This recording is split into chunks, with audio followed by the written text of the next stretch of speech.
What's up, guys? Richie's Diesel here.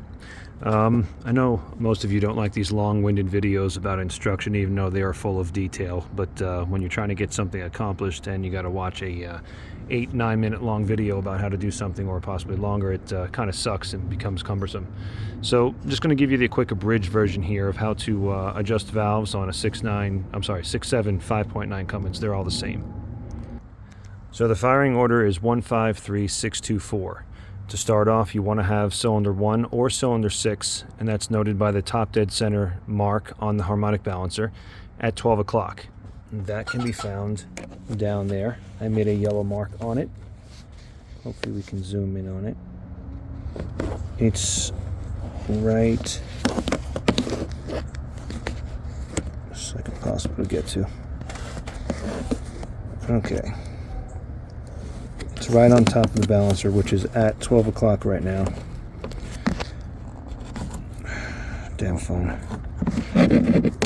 Alright, you have to take my word for it. But there is a yellow mark on top of that harmonic balancer. What I also do is on the bottom, I put a bottom mark on there. That way I know it's the 6 o'clock position. And when this is at 6 o'clock, which is exactly the bottom, then the TDC mark is at 12 o'clock. And I know that the engine is straight up on compression stroke for cylinder 1 or cylinder 6. Now right now it's on cylinder 6 compression. Cylinder 1 is at top dead center, but you can notice that there's no slack on these. They're under tension because they are not on compression stroke.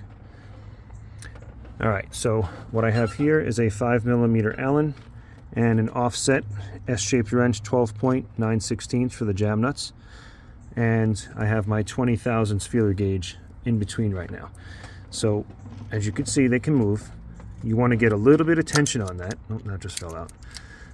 But that's the proper amount of valve lash, is to have just a little bit of tension on it. It shouldn't be too tight where it's going to be hard to come out, and it shouldn't just fall out either, because then it's not 20 thousandths, it's more. It's 10 thousandths for intake, 20 thousandths for the exhaust. Now I'll show you the sequence. This is the sequence right here. Screenshot that, 10, 20 thousandths. That's just my rule of thumb, what I like to use for intake and exhaust. But you can see TDC number 1, intake 124, exhaust 135. TDC number 6, intake 356, exhaust 246. So back to the engine here. We are at top dead center compression on number 6. My last valve for adjustment was cylinder 2 exhaust. Exhaust is the large one, and intake is the small one. So I was setting this at 20 thousandths. My jam nut is tight. My 5mm set screw is where it needed to be to get the proper amount of tension on this 20 thousandths feeler gauge. And that's how you complete it. Thanks for watching.